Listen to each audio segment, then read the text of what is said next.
that sounded creepy. Hi. Hey. Hey guys. Hey. I'm Chelsea. I can do this. Hey. I'm Chelsea. And I'm really excited to okay. I need chapstick.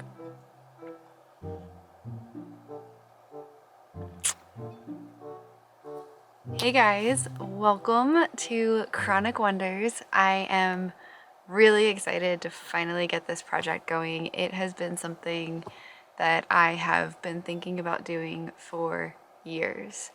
So here I am. I have a lot coming in terms of YouTube, in terms of different resources I want to create for travel and adventure and authentic living, especially if you have chronic illness. But for now, I figured I'd just introduce myself and tell you a bit about my story.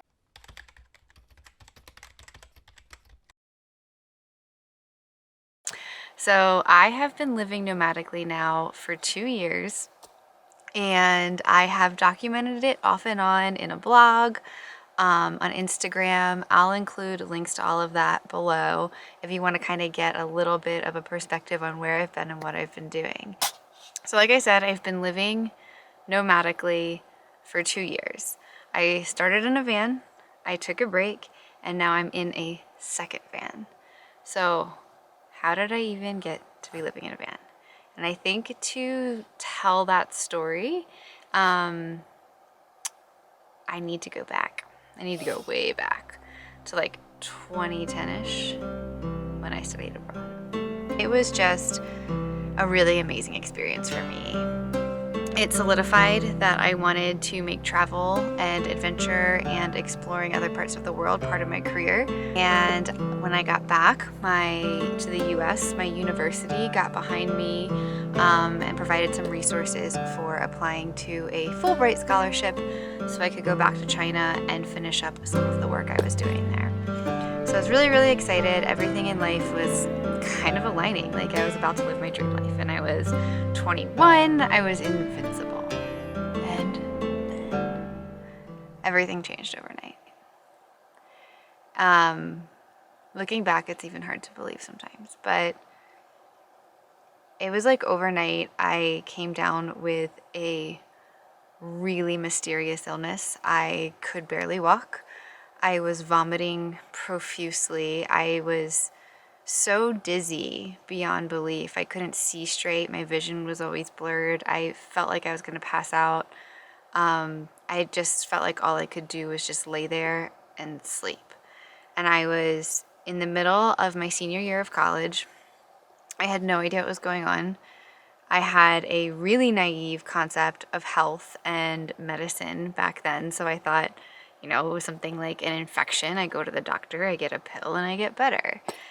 And I won't go into all of my diagnostic experience here because I think that's a whole separate video. If you guys with chronic illness, you know how long and how complicated the diagnostic process can be. So I'll do that in another video. But for now, just say I can't tell you how many doctors I saw, but I saw a lot, and no one could tell me what was wrong with me.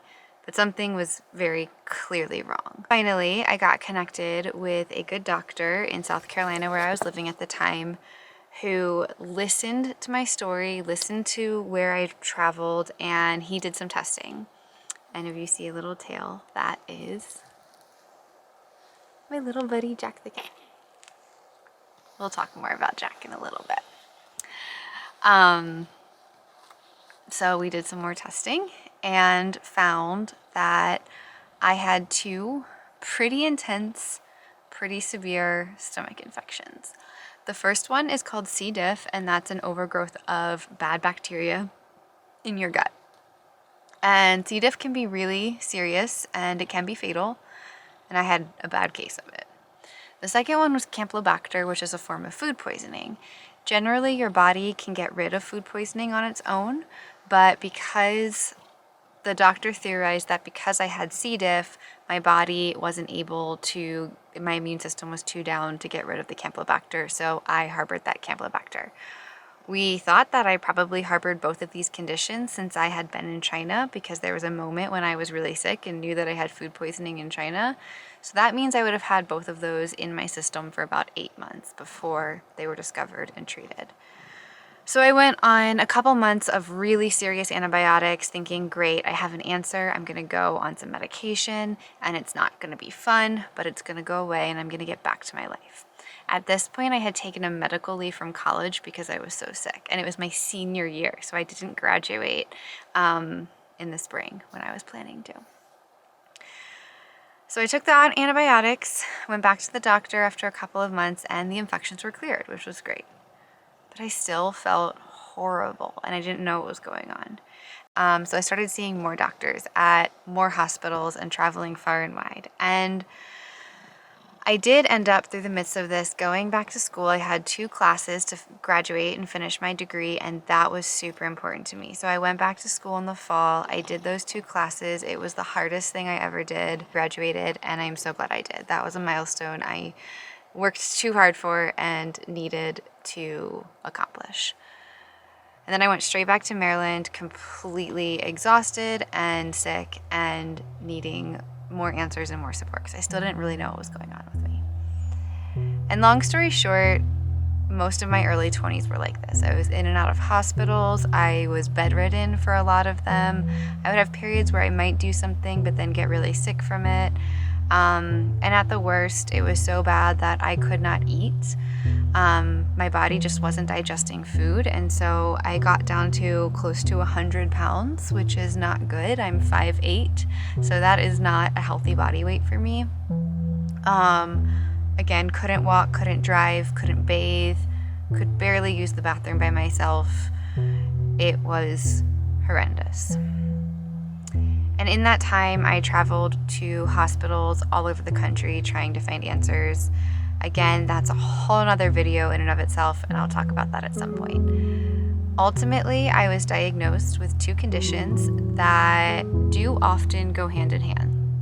But the first one is POTS, postural orthostatic tachycardia syndrome, and it is a type of dysautonomia. So dysautonomia is dysfunction of the autonomic nervous system. And an easy way to kind of think about what this means in people's day-to-day life is that when you think of the autonomic nervous system, think about all of the functions that your body automatically controls. So things you don't consciously think about, like breathing, heart rate, blood flow, sweating. All of these things can dysregulate or have dysfunction in somebody with dysautonomia. So the other condition that I got diagnosed with is EDS, or Ehlers-Danlos syndrome, and that is a hereditary disorder that relates to connective tissue and collagen. So it's a complicated condition, and they're still learning a lot about it, but essentially collagen is either structurally or functionally not working right in your body. So a lot of common symptoms of that are hyperflexibility, and it means you can dislocate joints very, very easily. Those are kind of the telltale signs, and there's certain criteria that people meet for them. Through my early 20s with these conditions, it was a really dark time for me. Everything I built in life was about travel and adventure and living this kind of out loud life, and I couldn't do that. My life got confined to whatever bed I was sitting in. I started having a lot of thoughts of, what's the point?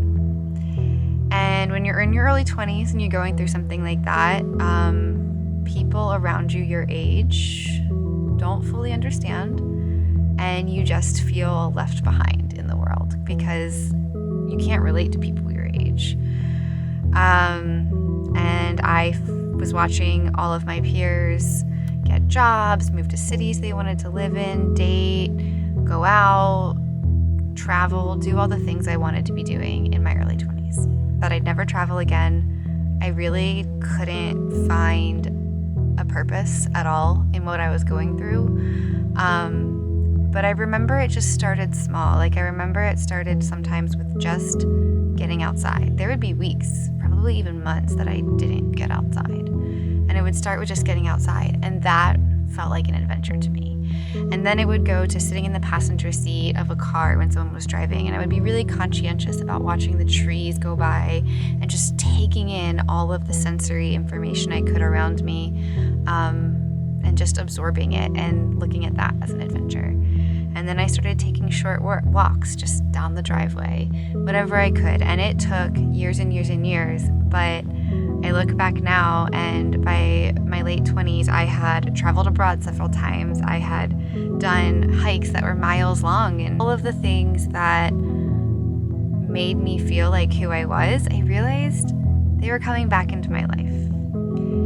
And looking back, I also realized that it was not linear. In between all of that, I had hospital stays. I had weeks where I couldn't eat anything.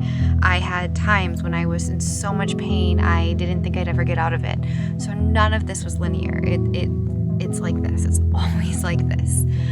But over the years, I was able to build travel back into my life. And then I started thinking about subconsciously all of the information and all of the things I kind of would contrive to make travel work for me, and that I still do. And at this point, it's kind of just like automatic that I do these things. But I have so many tips for how I fly on a plane to make me not get too sick on a plane, for traveling with other people, for living in a van and making travel my whole life with chronic illness, because I still have it and I still have the symptoms. And so that's when I really birthed the concept of Chronic Wonders, that I wanted a space where I could really systematically gather all this information and turn it into materials and turn it into services that other people can use to travel with chronic illness, to find adventure with chronic illness. And more than that, just find a way to live authentically with chronic illness, whether that is adventuring in travel or something entirely different. So that's kind of what this channel is going to be all about, and I'm really excited to share that. I'm hoping on YouTube to post 2 videos a week. That's a goal, not a promise. And one video will just kind of be what I'm up to in the week, what Jack is up to in the week. And the other video, I want to do something that's really topic focused. So something like, how do I deal with health insurance on the road? How do I get to my medical appointments on the road? What are the hacks that I have in my van that make it so freaking livable in here? How did I build my van on the budget that I built it on?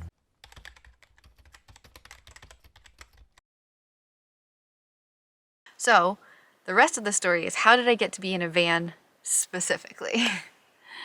So I'll go back to 2018 to 2019 for that one.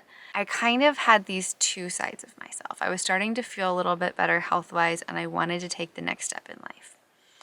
And I had already kind of birthed the idea of Chronic Wonders, but I also had this side of me that felt really behind in life because of everything I went through in my 20s and how most of my 20s were consumed by essentially just surviving. And I now know that the Chronic Wonder side of me was the more authentic side of me, and I probably should have followed that path then, but I didn't. I let my ego take over, and I wanted to fit in. I wanted to feel like I was doing what society said I should be doing. And instead, I applied to graduate school, to PhD programs. And that was also a goal of mine, but I think I learned through going through it that it wasn't the right life for me. Clearly. So I applied to PhD programs, and I chose one in Ohio, moved there, bought a condo. While I was in school, my boyfriend and I got married, and I effectively was caught up. I was doing all of the things I should have been doing in my late 20s, and I was miserable. The PhD program, I was working far too many hours, and I didn't fit into the culture at my PhD program, so I was struggling in that sense. And I kind of started getting back to that really dark place of, what's the point? Because I would work all day, come home, I'd have to write a paper, but I'd be vomiting and super sick. And so I would force my body so far beyond its limits to finish the paper or whatever, to submit, so that I could kind of feel like I was on this academic hamster wheel. And I didn't really feel like the work I was doing was really impacting anything. And I started getting really down about it. At the same time, my marriage was not in a good place. I'm not going to go into it here because that's a more personal thing. I may at some point, but not today. But I wasn't in a good place, and so I had a lot of stress and a lot of energy went into trying to save that as well.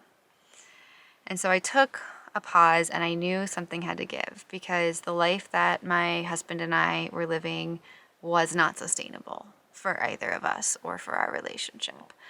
And I thought, what genuinely made me happy, what brought me joy. I realized one of the things that brought me the most joy on a day-to-day basis was when I needed to escape, I would watch van life videos.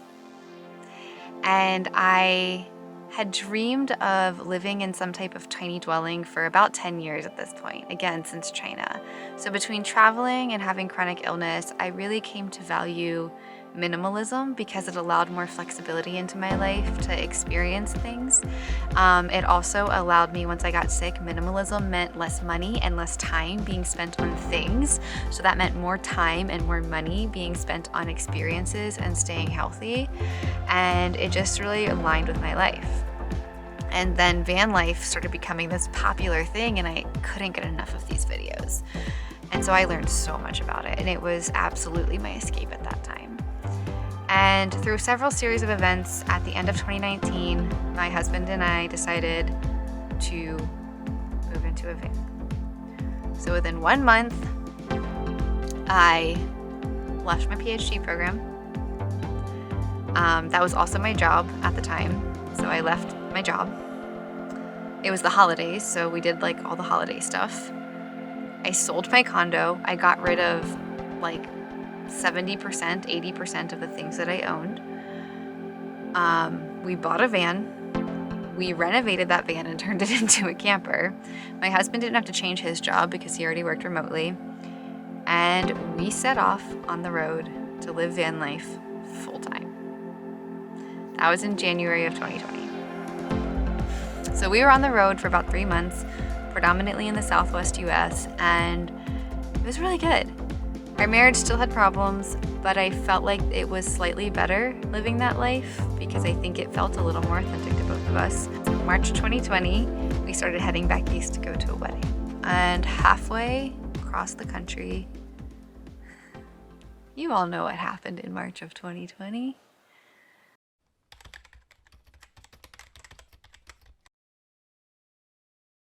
The country shut down. And it felt so post-apocalyptic being on the road. So we kept driving east. The wedding did get canceled, and we went to my in-laws' house because we really weren't sure what to do. At this point, we thought this might be a few weeks, a month tops, and then everything would start opening up again and we could go back to our van life. Retrospect is a funny thing. And we all know that's not how that went. So a few weeks into it, our van also completely breaks down, and it was not salvageable. I have a whole article on it. I'll put the link to that article down here. So if you guys are interested in that story of how the van broke down, you can go read about it. So now we don't have a home. The pandemic's going on.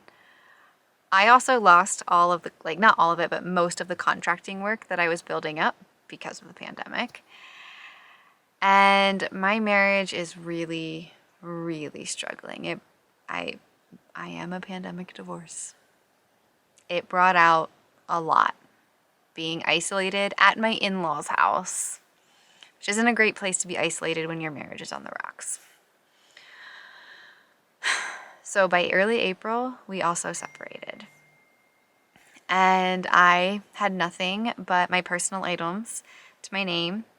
And thankfully, I had kept my small car that I had already paid off. So I put all my personal stuff in my car. I called my best friend who lived about 4 hours away and said, "Can I come spend the night?" I went to her house and ended up staying there for 2 months. And it was the best thing I could have done at that time in life. It really helped a lot. And in those 2 months, my ex-husband and I decided to officially divorce. So at this point, we're still in the midst of the pandemic. Everything's shut down. I am now going through a divorce. I have nowhere to live. I'm homeless. I got a little more contracting work, but not enough to feel comfortable. And didn't know what to do with myself. So I just sat and really reflected and kind of realized I had two options. One is that I could go back to a traditional life, but in the middle of a pandemic, that was going to be hard. Who was hiring when everybody was getting laid off from their jobs? And I would need to have a good enough job to be able to rent an apartment in a city, and that was all really, really complicated at the time. And I also just didn't really want to go back into that life. I didn't want it. And that's what I realized. I wasn't done with this van life. I realized that this was my dream. I had wanted it for too long to give up on it now. So I was absolutely terrified, but I told myself, just keep putting one foot in front of the other. And so my next step was to go up to Maryland, back there again, and look for a van. So I looked and I found this van that I'm in now. I got a great deal on it. It wasn't an easy process getting this either. There were a lot of roadblocks in the way, but I just took it one step at a time and got the roadblocks. And I was in Maryland for the next 8 months. I thought building this van out was gonna take 4 months, but I took breaks, I took care of my health, I got through a divorce without a lawyer, I handled everything myself, I was working, and I was just doing my best. And it took 8 months, and that's okay. And after 8 months, the van was finished, and it was March of 2021, and I headed out in again full-time. So I have now been full-time in this rig since March of 2021. And it has been one of the most rewarding yet challenging experiences I've ever had, and I want to be real about that. There were a lot of challenges that came up early in van life, and I think I'm now finally getting into the groove about, I don't know, 9 months into solo van life.